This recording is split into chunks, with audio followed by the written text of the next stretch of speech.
Does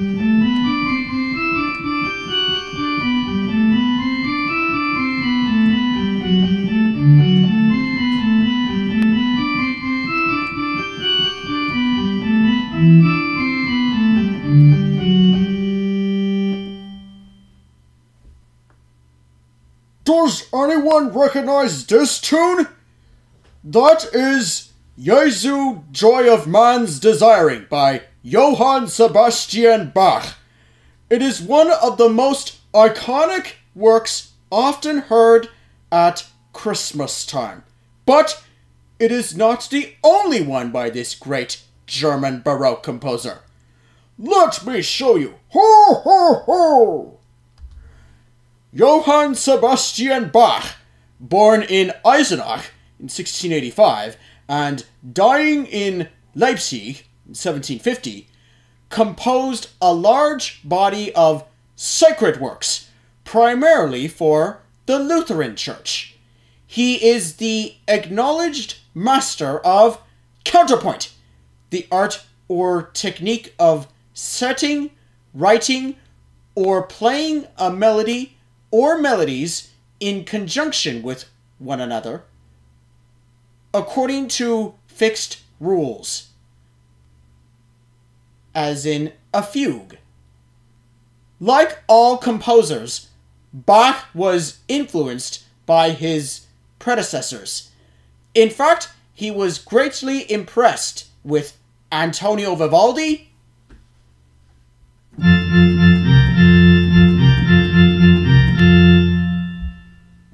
and Arcangelo Corelli.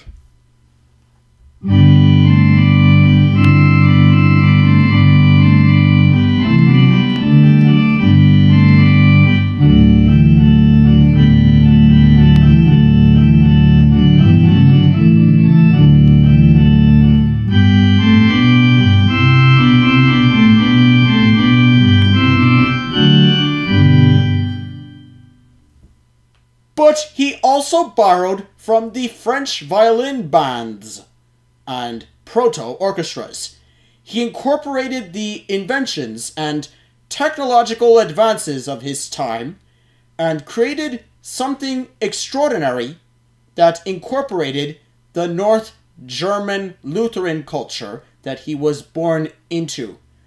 Lutheran congregations were active participants in church service, with communal hymn singing being given high status. Just as the Reformation swept away the elaborate decoration favored in Roman Catholic churches at the time, so too in Protestantism, the music was always in service of the message, making the gospel radiant, unfussy, and clear. Much of what Bach wrote, including virtually all his 300-plus cantatas and his vast output of organ music, is based, one way or another, on German Protestant hymn tunes, or chorales. All Bach's vocal music is focused on one thing: devotion to God in the human form of Jesus of Nazareth. Whatever he does musically, however complex, he does to enhance the meaning of the words.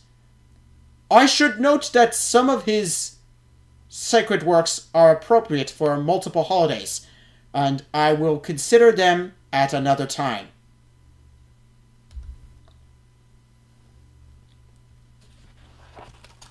In his own time, Bach and virtually all composers were subject to the same pressures we see in popular music today. The desire for music that is new and different.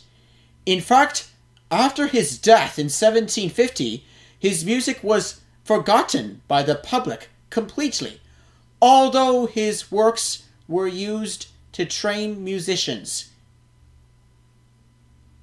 including his sons, Johann Christian Bach, Carl Philipp Emanuel, and Wilhelm Friedemann Bach.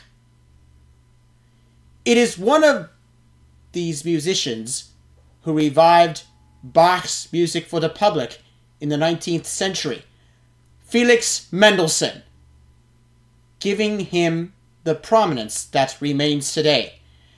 In fact, in our own time, Bach has been recognized as one of the all-time greatest composers.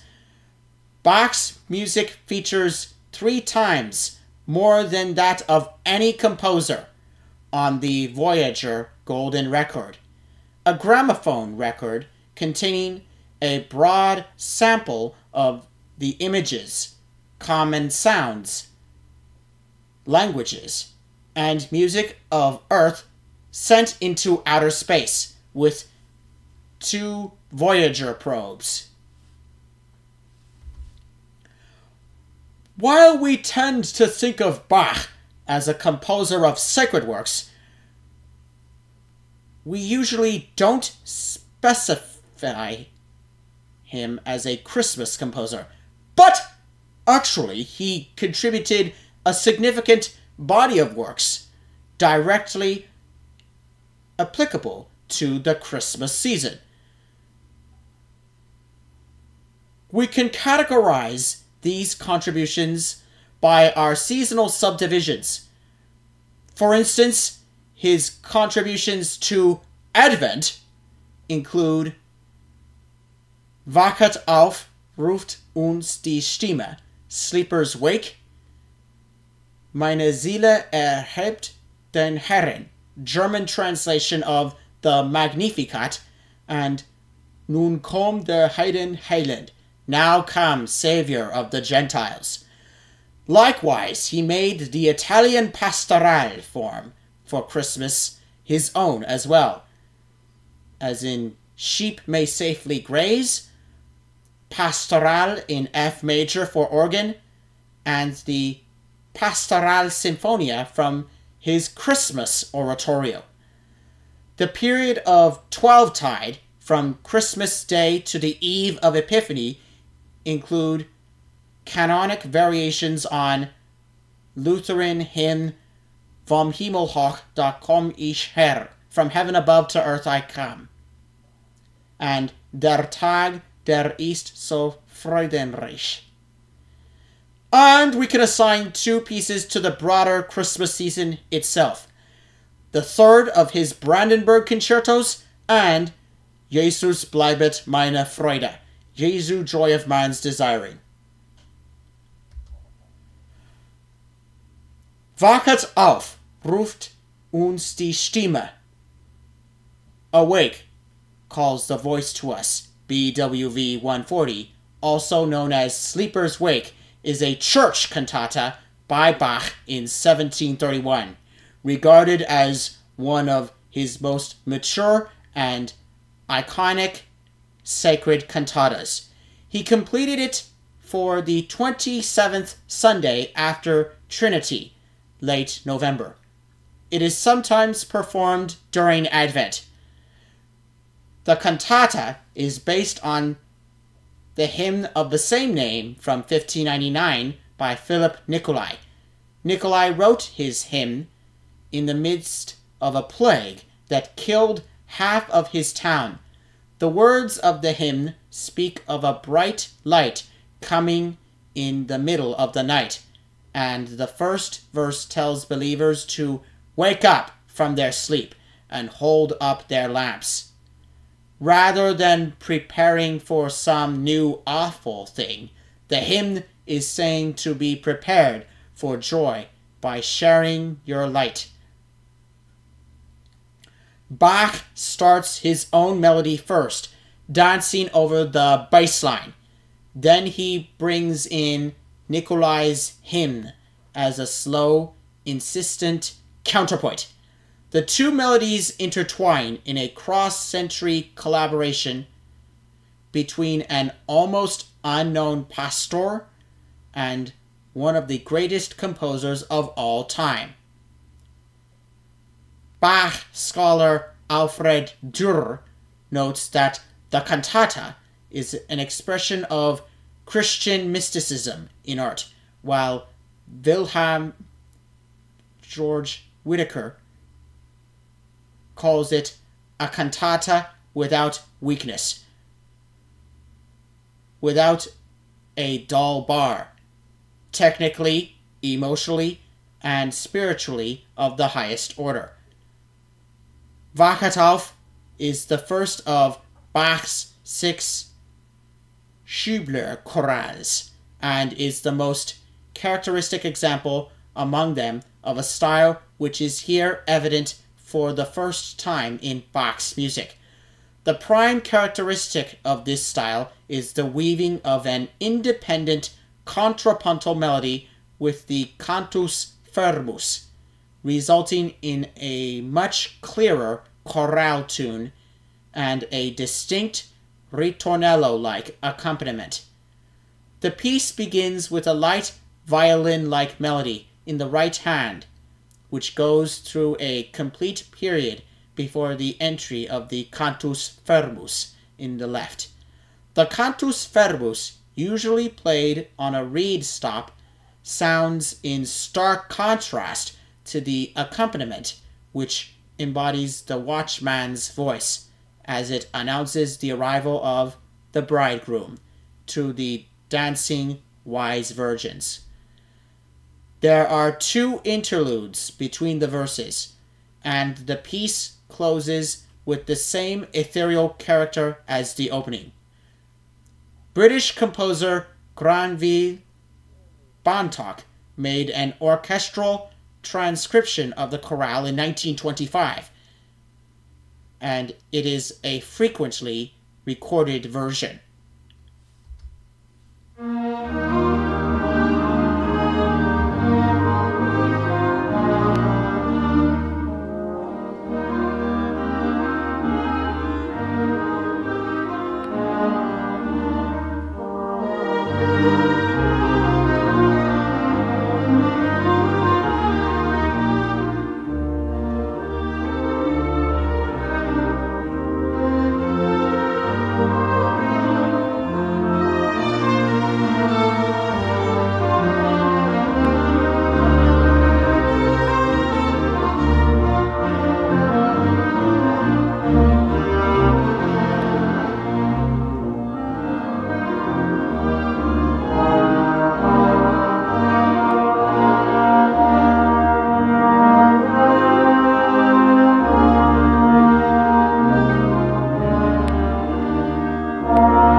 Meine Seele erhebt den Herren.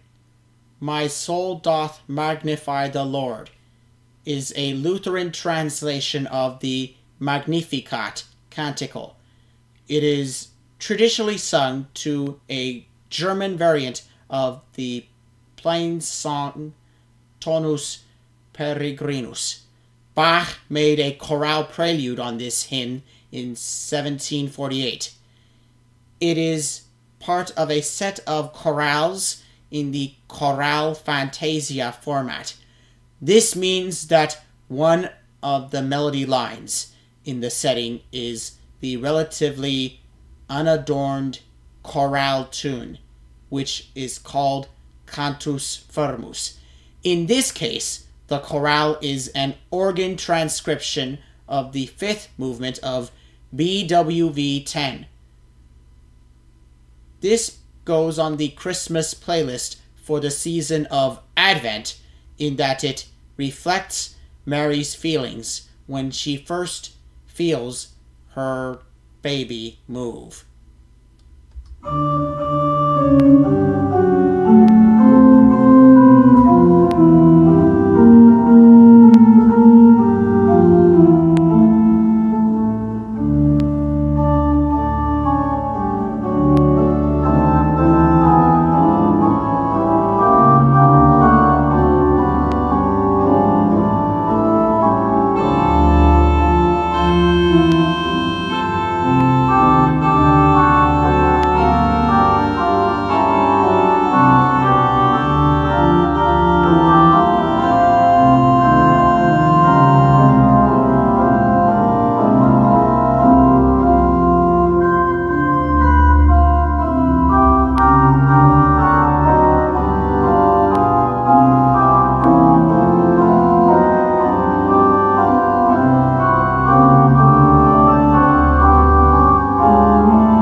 The great 18 chorale preludes, BWV 651 to 668, are a set of chorale preludes for organ prepared by Bach in Leipzig in his final decade, from 1740 to 1750, from earlier works composed in Weimar, where he was court organist.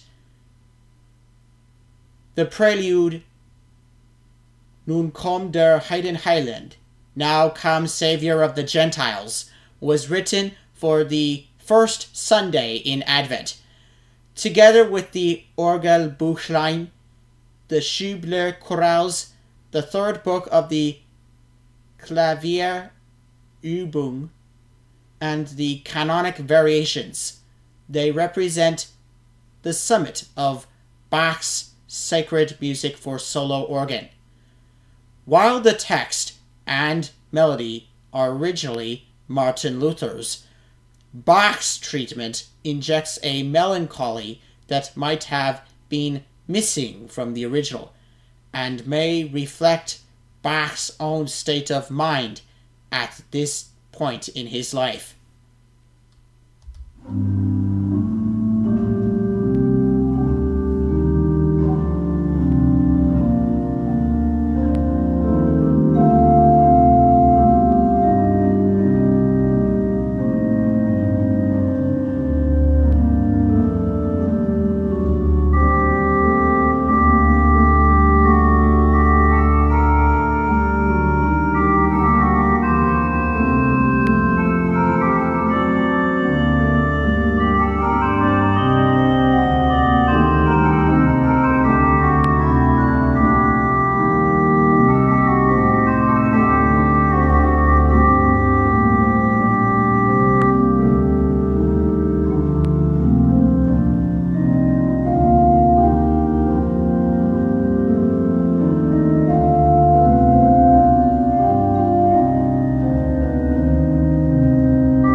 Very little is known of the origins of Bach's organ Pastorale BWV 590, which is usually known as the Pastorale in F major, and sometimes called Pastorale. Its 4 sections are thought to have been written for performance during the Christmas services held at the main Leipzig churches, presumably around the year 1720. Certain Galante style features place the Pastorale late in Bach's career. The most interesting attribute is the use in each of the first 2 sections of pifero or piping style, already familiar as the drone bass line and skirling bagpipe melodies, widely encountered in Italian Christmas folk music. Even in the late 20th century, the ancient traditions of bagpipe-playing shepherds processing through small towns have been upheld at Christmas. The sophisticated third movement and its aria-like theme push the rustic symbolism further by introducing, through 3 flat key signature and triple meter, the angels to the shepherds as recorded in Luke's Gospel 2:8-15. The concluding section of the work is a gigue in fugal form, the melody of which has been traced by Christoph Wolff to an early medieval hymn tune, Raisonnet in Laudibus, itself often sung at Christmas to portray the shepherds rejoicing upon finding the Christ child.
Bach's Christmas Oratorio, BWV 248, is an oratorio intended for performance in church during the Christmas season. It was written for the Christmas season of 1734 and incorporates music from earlier compositions, including 3 secular cantatas written during 1733 and 1734, and a largely lost church cantata, BWV 248A. While each part of the work is designed to function as an independent musical unit, Bach intended the work to be heard as a unified whole. It is the Pastorale Sinfonia in Part 2 that is important for our consideration of the Pastorale form. Bach follows a joyous celebration of Christ's birth adorned by brilliantly festive trumpets and timpani, with a cantata that stands in complete contrast. Its gentle pastoral mood is reflected in scoring that includes pairs of oboes d'amore and their more rustic cousin, the oboe da caccia, to play the role of the pastorale's more familiar shepherd's drone instruments.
Sheep May Safely Graze is a soprano aria by Bach, with words by Salomon Frank. The piece was written in 1713 and is part of the cantata Was mir behagt ist nur die muntere Jagd. The lively hunt is all my heart's desire. BWV 208. Also known as the hunting cantata, and was originally written to celebrate the birthday of Christian, Duke of Saxe-Weissenfels. Bach is known to have used the music again for other celebrations, but it remained unpublished until after his death. The words say that sheep may safely graze where a caring shepherd guards them, where a regent reigns well. We may have security and peace, and things that let a country prosper. You probably get the picture here. Flattering royalty never did a composer any harm, as Bach well knew. The title of the aria itself evokes images of gentle, puffy, woolly animals, quietly munching their way across a verdant pasture, with maybe a lamb or two scampering about. The music is just as gentle, and 2 flutes Bach wrote in the score are certainly an imitation of shepherd's pipes. This imagery provides a nice reminder of the importance of the natural world, whether or not this was uppermost in Bach's mind. Bach almost certainly intended the familiar pastoral qualities in this instrumental arrangement to evoke the shepherds tending their flocks at the Nativity. As such, it has found its way into the Christmas playlist.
Bach's canonic variations on Vom Himmel hoch da komm ich her, From Heaven Above to Earth I Come, BWV 769, are a set of 5 variations in canon for organ with 2 manuals and pedals on the Christmas hymn by Martin Luther of the same name.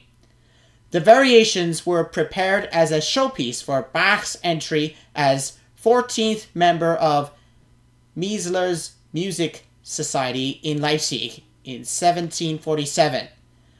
Bach later modified the order of the variations, moving the 5th variation into a central position, and wrote all the parts in full, with some minor revisions to the score. As 19th century music historian Philipp Spitta wrote in his biography of Bach, these pieces are full of passionate vitality and poetical feeling. The heavenly hosts soar up and down, their lovely song sounding out over the cradle of the infant Christ, while the multitude of the redeemed join the sweet song with joyful hearts.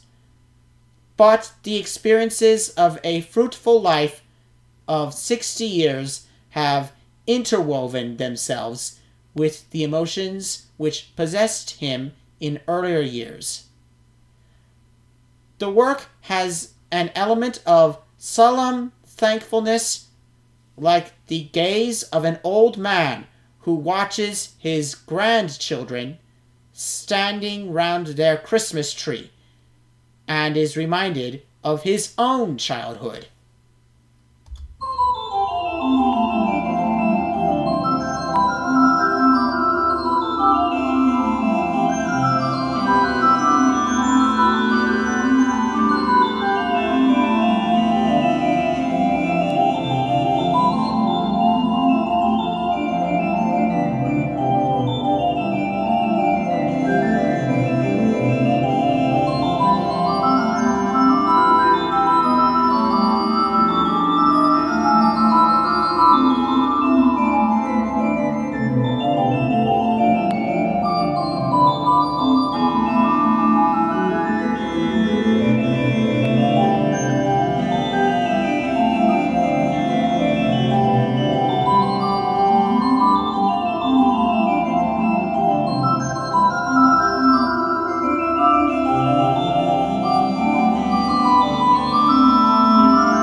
As organist at Weimar, Bach was charged with providing a harmonic underpinning for the singing of Lutheran chorale tunes chosen for each day. He wrote out many of these harmonizations in part as instruction for younger composers. They are still used for this purpose. A derivation of this practice, Bach's conception of the organ chorale, as manifested in the chorale preludes, dates from 1713 to 1714, about the time he became familiar with the concertos of Antonio Vivaldi. Der Tag der ist so freudenreich appears in Bach's Little Organ Book, Orgelbuchlein, a collection of 46 preludes for organ.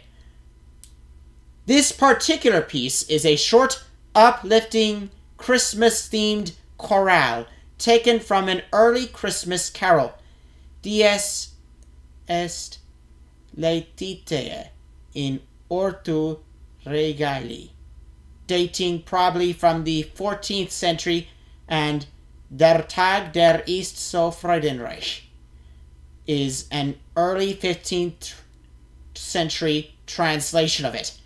It is found in many versions with a varying number of stanzas. Bach used the tune, whose opening phrase is reminiscent of the carol Puer natus in Bethlehem, in the two organ movements Infra and Choralgesänge number 62.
While most of Bach's compositions are sacred in nature, he did create a few secular works on commission.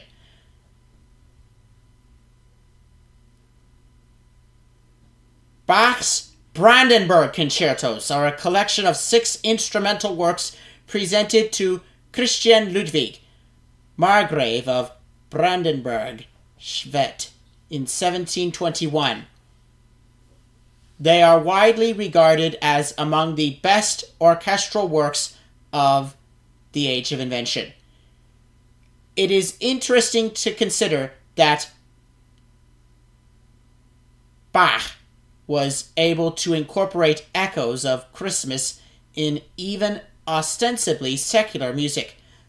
The third concerto's rhythm suggests the French Noëls, Il est né le divin enfant, and Un flambeau Jeannette Isabelle, which served to evoke the Christmas season. A number of art music Christmas compilation recordings include this concerto. The third.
Now comes what we all been waiting for. Jesu, joy of man's desiring, or simply Joy, is the most common English title of a piece of music derived from a chorale setting of the cantata Herz und Mund und Tat und Leben, BWV 147, Heart and Mouth and Deed and Life, composed by Bach in 1723. The same music on different stanzas of a chorale closes both parts of the cantata. It includes the visitation of Mary to Elizabeth, in which the cousins, John and Jesus, recognize each other in utero. A transcription by English pianist Myra Hess, born in 1890, dying in 1965, was published in 1926 for solo piano and in 1934 for piano duet. It is often performed slowly and reverently at wedding ceremonies. It is hard to pin down which is more popular, the vocal or instrumental versions. This cantata is one of the few that is performed during both the Christian festive seasons of Christmas and Easter, for voices with trumpet, oboes, strings, and continuo. I put this in the season-spanning playlist because it is not limited to Advent, or, as already noted, to even Christmas itself.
Yes, he is a Christmas favorite of art music mavens. Given that we remember any number of composers for just one or two works, the sheer number and quality of Bach's Christmas works we have touched upon here are enough to lift him into the musical stratosphere.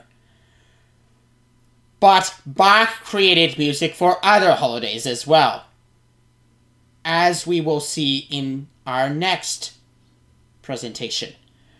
After all, his Toccata and Fugue in D minor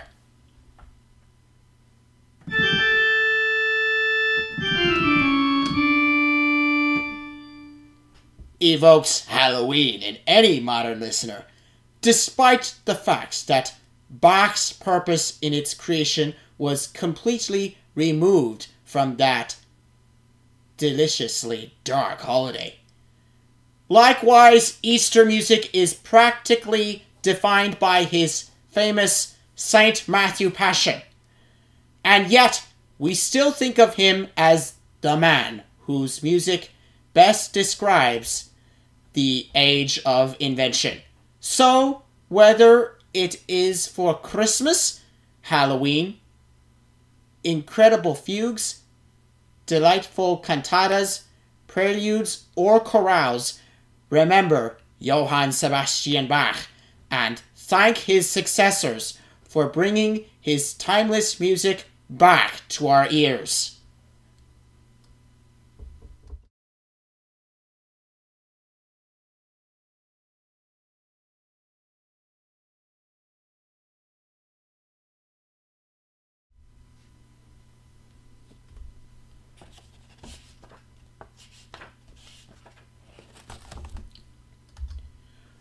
Wow, that was a lot of Christmas works from Bach, some of which I bet you know, and some of which you may not. I hope you enjoyed them all, but our survey on him is not yet finished. We will finish our survey with some dark works by Bach. So stay tuned. Please subscribe and leave your comments. Thanks for watching, and remember to keep listening. Have a safe and happy holiday. Ho, ho, ho!